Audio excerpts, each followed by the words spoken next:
اس گھر کی حکمران اپنے سینے میں ہزاروں راز لیے اس دنیا سے رخصت ہو چکی تھی۔ کچھ دیر پہلے جو ہانیہ پتھر بنی کھڑی تھی، اب لوگوں کا ہجوم دیکھ کر اس نے ایک عجیب ڈرامہ شروع کر دیا۔ وہ اماں کی میت کے سرہانے بیٹھی اپنا دوپٹہ نوچ رہی تھی اور بین کر رہی تھی، ہائے اماں، یہ آپ نے کیا کیا؟ ہمیں یتیم کر کے کیوں چلی گئیں؟ ابھی تو بہت کچھ باقی تھا اماں، ابھی تو حساب کتاب ہونا تھا، آپ اتنی جلدی کیسے جا سکتی ہیں؟ ہانیہ بھابھی کی آواز میں درد کی جگہ ایک عجیب سی وحشت تھی۔ وہ چیخ چیخ کر رو رہی تھی، لیکن ان کی آنکھوں میں آنسو کم اور شکایت زیادہ تھی۔ محلے کی عورتیں ہانیہ بھابھی کو دیکھ کر رشک اور ہمدردی سے سر ہلا رہی تھی۔ دیکھو، سگی بیٹی سے زیادہ تو یہ بہو تڑپ رہی ہے، کیسی نیک ساز تھی بیچاری، بہو کو ماں بن کر رکھا تھا، تبھی تو ہانیہ کو چین نہیں آ رہا۔ ایک پڑوسن نے اپنی آنکھوں سے آنسو پونچھتے ہوئے دوسری عورت سے سرگوشی کی۔ یہ سن کر میرا خون کھول اٹھا۔ میں جانتی تھی کہ ہانیہ بھابھی کا یہ رونا، یہ تڑپنا سب ایک دکھاوا ہے۔ وہ غم سے نہیں بلکہ غصے سے چیخ رہی تھی۔ میں تیزی سے آگے بڑھی اور ہانیہ بھابھی کے کندھے پر ہاتھ رکھا۔ بس کریں بھابھی، خدا کا خوف کریں، اماں ابھی گھر میں موجود ہیں، ان کے روح کو تو تکلیف نہ دیں۔ اس تماشے سے میں نے دانت پیستے ہوئے ان کے کان میں کہا۔ ہانیہ بھابھی نے ایک جھٹکے سے سر اٹھایا اور میری طرف دیکھا۔ ان کے چہرے پر بکھرے ہوئے بال اور سوجی ہوئی آنکھیں دیکھ کر میں سہم گئی۔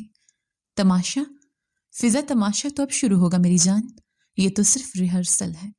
جس تکلیف سے میرا باپ گزرا ہے، آج اس عورت کی میت کو بھی اسی تکلیف سے گزرنا ہوگا۔ ہانیہ نے اتنی آہستہ آواز میں کہا کہ صرف میں سن سکوں، لیکن ان کے لہجے کی ٹھنڈک نے میری ریڑھ کی ہڈی میں سنسنی دوڑا دی۔ میں پیچھے ہٹ گئی۔ مجھے اپنی نند، اپنی بھابھی سے ڈر لگنے لگا تھا۔ یہ وہ ہانیہ نہیں تھی جسے میں بچپن سے جانتی تھی، یہ کوئی اور مخلوق تھی۔ کچھ دیر بعد میت کو غسل دینے کا وقت آیا۔ رواج کے مطابق گھر کی بیٹیوں اور بہوؤں کو یہ ذمہ داری نبھانی تھی۔ غسل خانے میں اماں کا جسد خاکی تختے پر رکھا ہوا تھا۔ میں، چھوٹی بھابھی، ثنا اور ہانیہ بھابھی وہاں موجود تھی۔ پانی گرم کیا جا رہا تھا، ماحول پر ایک پراسرار خاموشی طاری تھی۔ ثنا بھابھی مسلسل رو رہی تھی اور دعائیں پڑھ رہی تھی، لیکن ہانیہ بھابھی بالکل خاموش تھی۔ وہ پانی کا مگ بھر بھر کر اماں کے جسم پر ڈال رہی تھی۔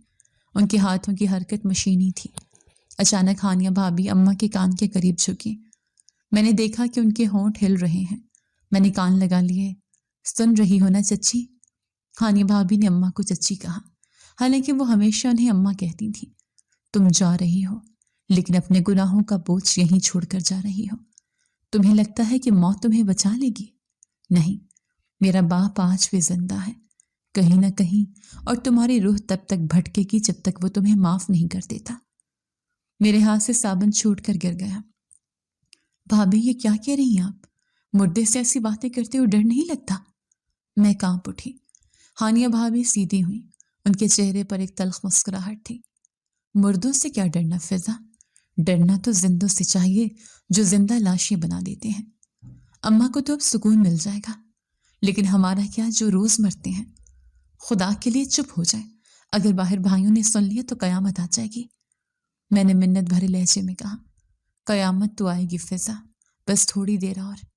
ہانیہ نے گہری سانس لی اور دوبارہ غسل دینے میں مصروف ہو گئی۔ غسل کے بعد کفن پہنایا گیا۔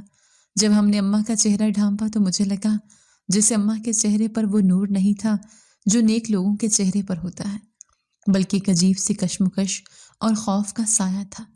شاید یہ میرا وہم تھا یا ہانیہ بھابھی کی باتوں کا اثر۔ باہر صحن میں مرد حضرات جمع ہو چکے تھے۔ عدیل بھائی، راحیل اور نبیل بھائی رو رو کر نڈھال ہو چکے تھے۔ عدیل بھائی دیوار سے ٹیک لگائے کھڑے تھے، ان کی آنکھیں سرخ تھیں۔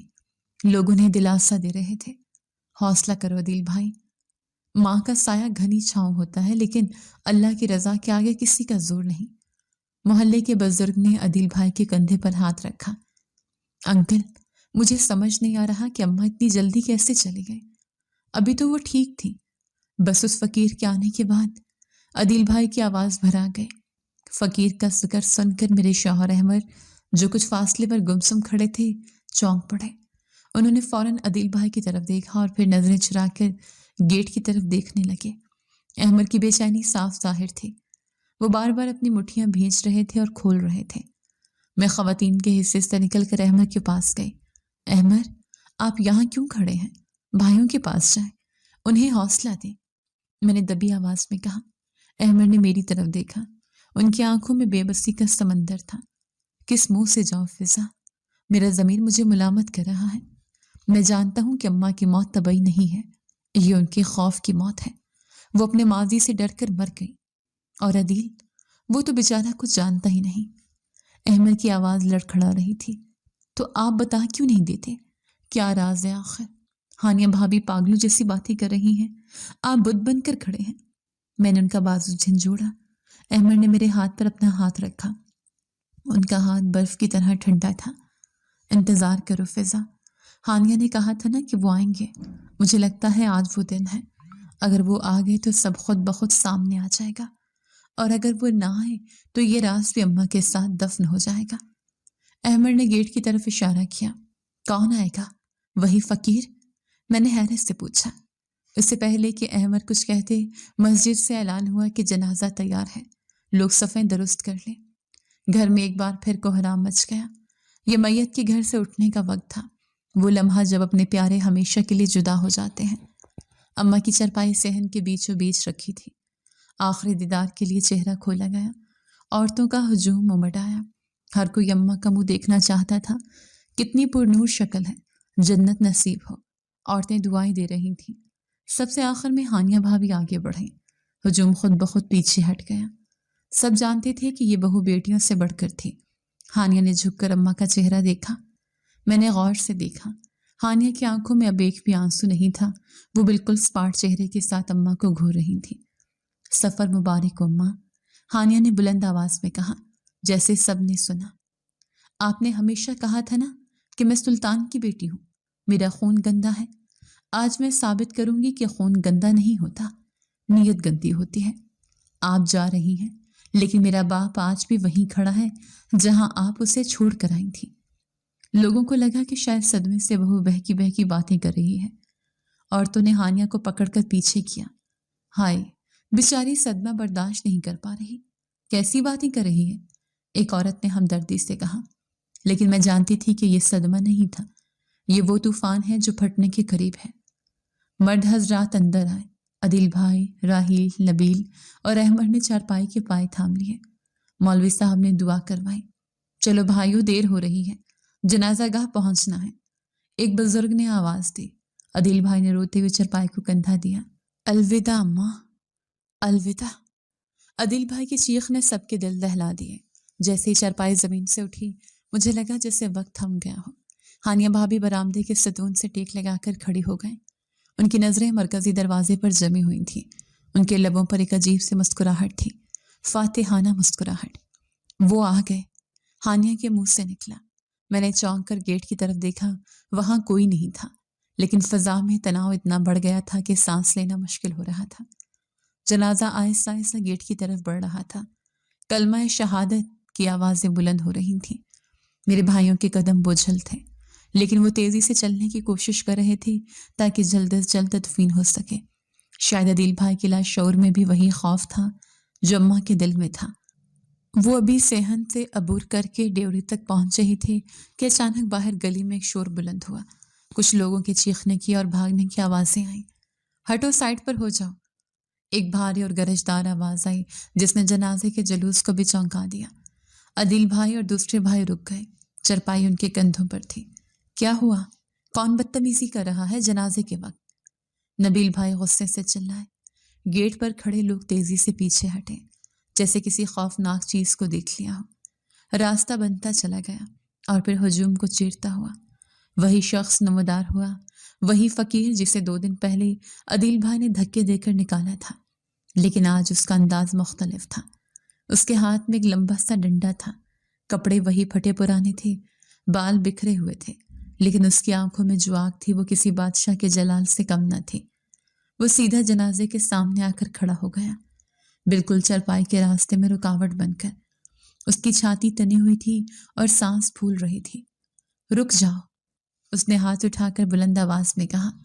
اس کی آواز صحن کی دیواروں سے ٹکرائی۔ خبردار، اگر کسی نے ایک قدم بھی آگے بڑھایا، کوئی جنازہ نہیں اٹھائے گا، میں اسے دفنانے نہیں دوں گا۔ پورے مجمع پر جیسے سکتہ طاری ہو گیا۔ جنازے کو روکنا، وہ بھی ایک فقیر کا، یہ ہمارے معاشرے میں ایک بہت بڑی توہین سمجھی جاتی تھی۔ میرے بھائیوں کے چہرے غصے سے تمتمانے لگے۔ عدیل بھائی جو پہلے ہی غم سے نڈھال تھے، اس بےہودگی پر آپے سے باہر ہو گئے۔ انہوں نے چارپائی کا اگلا حصہ نبیل بھائی کے حوالے کیا اور شیر کی طرح جھپٹتے اس فقیر کی طرف بڑھے۔ تیری اتنی ہمت، تو پھر آ گیا، اور وہ بھی میری ماں کے جنازے پر؟ عدیل بھائی دھاڑے، ان کی مٹھی ہوا میں لہرائے۔ ہاں آ گیا۔ فقیر بالکل نہیں ڈرا، وہ اپنی جگہ سے ہلا تک نہیں، اور تب تک نہیں جاؤں گا جب تک حساب نہیں ہو جاتا۔ تم لوگ جسے فرشتہ سمجھ کر دفنانے جا رہے ہو، اس کی قبر میں اترنے سے پہلے اس کا اصلی چہرہ دیکھ لو۔ بکواس بند کر۔ راہیل بھائی بھی آگے بڑھے۔ ہماری ماں کے بارے میں ایک لفظ بھی بولا تو زبان کھینچ لوں گا، نکل جا یہاں سے۔ میں کون ہوتا ہوں؟ فقیر نے ایک بھیانک کہکا لگایا۔ پوچھو اس میت سے کہ میں کون ہوں، پوچھو کہ کیا اس نے میرا قرض نہیں دینا۔ کیسا قرض؟ عدیل بھائی نے غصے سے پوچھا۔ کیا میری ماں نے تیرے پیسے دینے تھے؟ بول، کتنے پیسے چاہیے تجھے؟ بھیک مانگنے کا یہ طریقہ ہے؟ پیسے؟ فقیر کی آنکھوں میں نفرت امڑ آئی۔ بہت بڑا ادھار باقی ہے اس طرف صاحبزادے، بہت بڑا، ایسا ادھار جو پیسوں سے نہیں زندگیوں سے چکایا جاتا ہے۔ میں اس کو ایسے دفنانے نہیں دوں گا۔ یہ میرا حق مار کر مری ہے، میری زندگی کھا کر مری ہے۔ بھائیوں کا صبر جواب دے گیا۔ یہ فقیر نہ صرف جنازہ روک رہا تھا بلکہ سرعام ان کی ماں پر الزام لگا رہا تھا۔ مارو اس پاگل کو، ہٹاؤ اس راستے سے۔ مجمع سے بھی کسی نے آواز لگائی۔ عدیل اور راہیل بھائی اس پر ٹوٹ پڑے۔ انہوں نے اسے دھکے دیے اور پھر تھپڑ مارنے لگے۔ فقیر گر گیا لیکن اس نے مزاحمت نہیں کی، وہ بس ہنس رہا تھا، ایک جنونی ہنس تھی۔ میں صحن میں کھڑی ہانپ رہی تھی۔ میرا دل کہہ رہا تھا کہ کچھ بہت برا ہونے والا ہے۔ میں نے مڑ کر ہانیہ بھابھی کو دیکھا۔ ہانیہ بھابھی جو اب تک ستون کے پاس کھڑی تھی، بھائیوں کو فقیر کو پیٹتے دیکھ کر ایک دم چیخ اٹھی۔ وہ ننگے پاؤں دیوانہ وار بھاگتی ہوئی صحن کے بیچ میں آئی۔ رک جاؤ، خبردار۔ ہانیہ کی چیخ اتنی دلدوز تھی کہ بھائیوں کے ہاتھ ہوا میں رک گئے۔ وہ بھاگتے ہوئے آئی اور عدیل بھائی اور فقیر کے درمیان دیوار بن کر کھڑے ہو گئے۔ اس نے اپنے دونوں ہاتھ پھیلا دیے جیسے اس فقیر کو بچا رہی ہو۔ اس کا دوپٹہ سر سے ڈھلک چکا تھا، چہرے پر جنون تھا۔ تمہیں اللہ کا واسطہ ہے میرے بھائی، اسے کچھ مت کہو، اس پر ہاتھ مت اٹھاؤ۔ ہانیہ روتے ہوئے چلائے۔ سب لوگ، بھائی، رشتہ دار، محلے دار حیران و پریشان ہو کر ہانیہ کو دیکھنے لگے۔ ایک نوجوان بہو ایک گندے اور بدبودار فقیر کو بچانے کے لیے اپنے دیور اور جیٹھ سے لڑ رہی تھی۔ میرے بھائی وہیں رک گئے۔ ان کی سمجھ میں نہیں آ رہا تھا کہ ہانیہ کیا کر رہی ہے۔ ہانیہ، ہٹو سامنے سے، تم پاگل ہو گئی ہو؟ یہ بدتمیز آدمی اماں کا جنازہ روک رہا ہے اور تم اسے بچا رہی ہو؟ عدیل بھائی نے غصے سے کہا، لیکن ہانیہ نے عدیل بھائی کی بات کا کوئی جواب نہیں دیا۔ وہ مڑی اور زمین پر گرے ہوئے اس فقیر کی طرف جھکی۔ سب کی سانسیں تھم گئیں۔ ہانیہ گھٹنوں کے بل بیٹھی اور روتے ہوئے اس میلے کچیلے شخص کو گلے سے لگا لیا۔ بابا، اس کے منہ سے ایک سسکی نکلی۔ سب لوگ حقارت اور حیرت سے یہ منظر دیکھ رہے تھے۔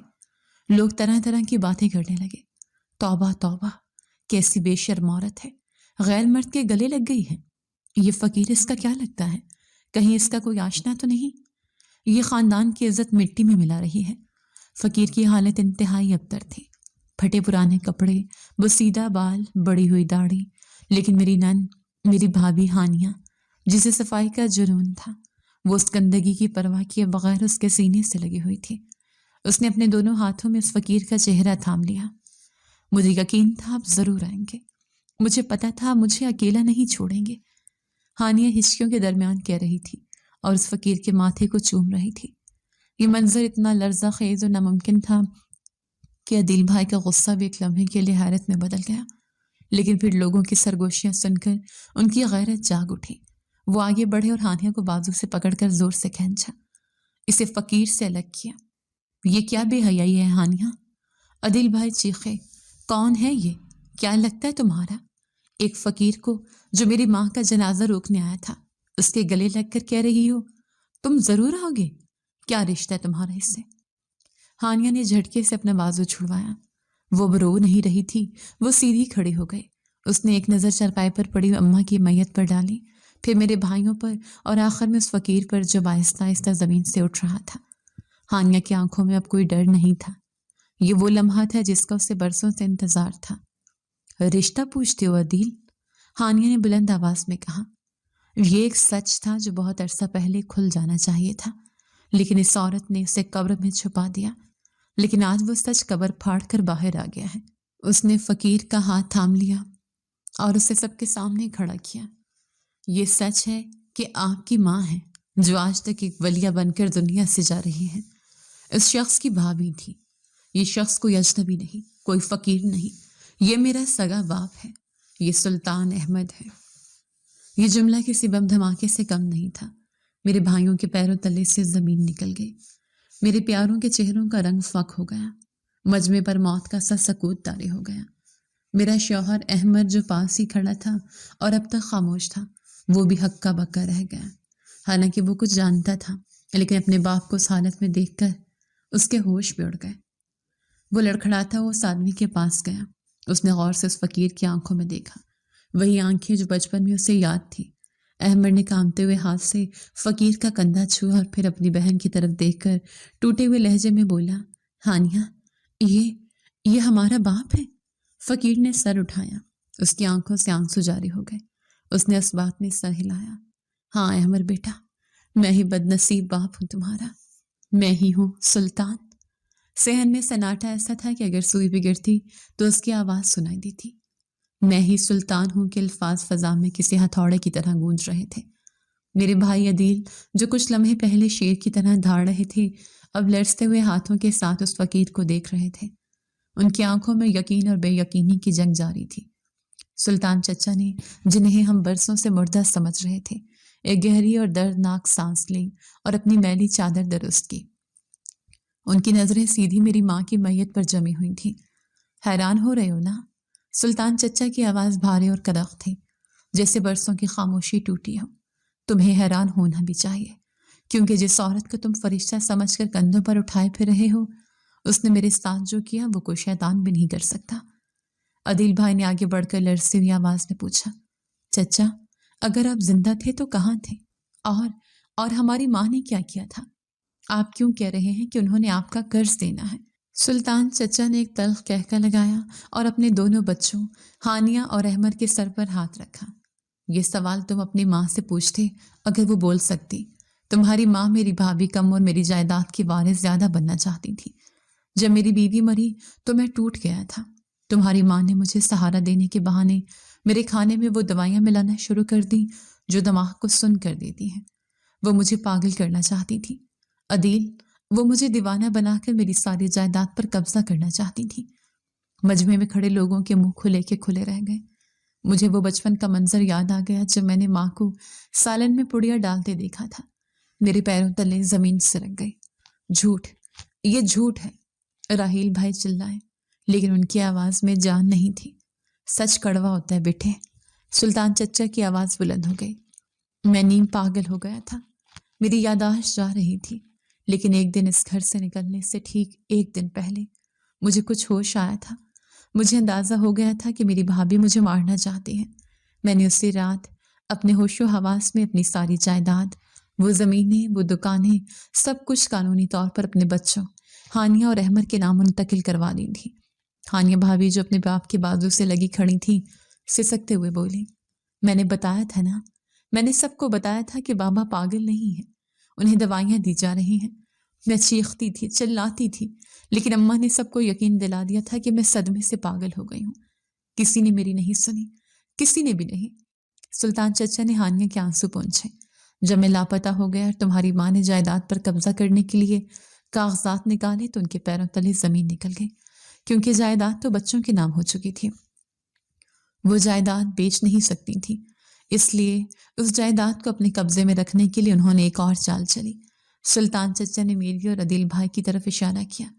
انہوں نے اپنے سگے بیٹے عدیل کی شادی میری بیٹی ہانیہ سے اور اپنی بیٹی فضا کی شادی میرے بیٹے احمد سے کروا دی۔ رشتہ محبت کا نہیں تھا، بلکہ جائیداد کو گھر میں رکھنے کا ایک توق تھا۔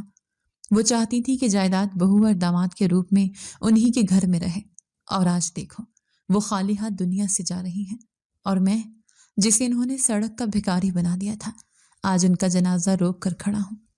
میرے شوہر احمد جو اب تک خاموش تھا پھٹ پڑا۔ وہ روتے ہوئے سلطان چچا کے قدموں میں گر گیا۔ بابا، ہمیں معاف کر دیں، ہم اندھے تھے، ہم نے آپ کو نہیں پہچانا، ہم اس عورت کی ممتا کے دھوکے میں آ گئے۔ میرے بھائی جو اپنی ماں کی محبت کی قسمیں کھاتے تھے شرمندگی سے پانی پانی ہو گئے۔ عدیل بھائی کی آنکھوں سے آنسو رواں تھے۔ وہ سمجھ نہیں پا رہے تھے کہ جس ماں کو وہ کندھا دینے جا رہے ہیں اس کے گناہ اتنے بھاری ہیں کہ زمین بھی شاید اسے قبول نہ کرے۔ عدیل بھائی سلطان چچا کے سامنے ہاتھ جوڑ کر کھڑے ہو گئے۔ ان کا سر جھکا ہوا تھا۔ چچا، ہماری ماں گناہ گار ہے، لیکن اب وہ اللہ کے پاس جا چکی ہے۔ خدا کے لیے ان کی میت کی بے حرمتی نہ کریں۔ ہم ان کی طرف سے آپ سے معافی مانگتے ہیں۔ جو آپ کا حق ہے وہ آپ کو ملے گا، لیکن اس جنازے کو مت روکیں۔ اگر آپ نے معاف نہ کیا تو خدا بھی انہیں معاف نہیں کرے گا۔ سلطان چچا نے ایک لمبی نظر اس چرپائی پر ڈالی جہاں ان کی زندگی برباد کرنے والی عورت بے حس و حرکت پڑی تھی۔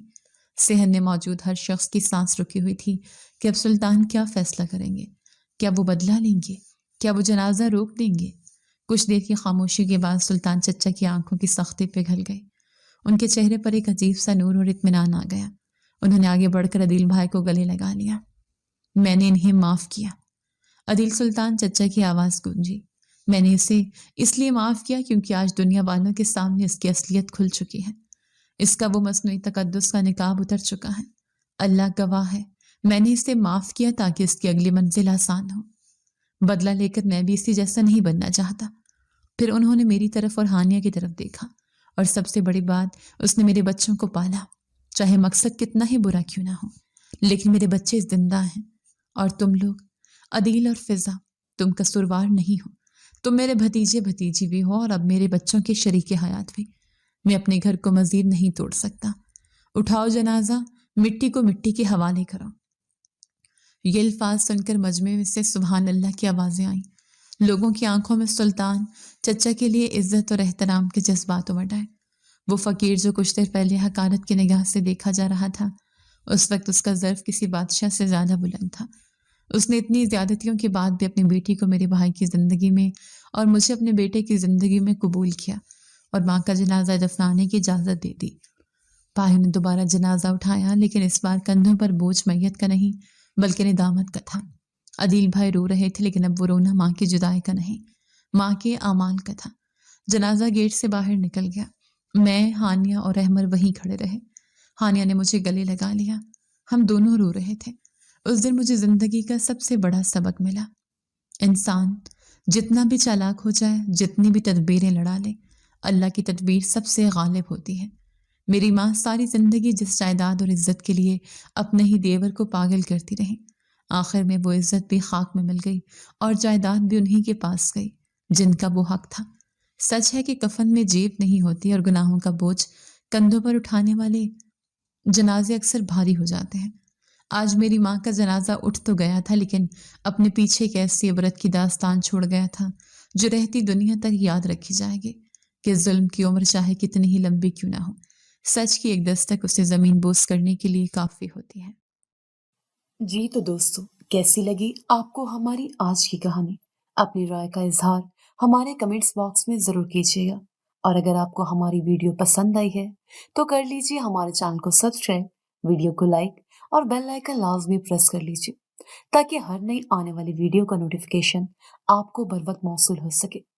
ملتے ہیں ایسی ہی ایک سبق آموز کہانی کے ساتھ، تب تک کے لیے اللہ نگہبان۔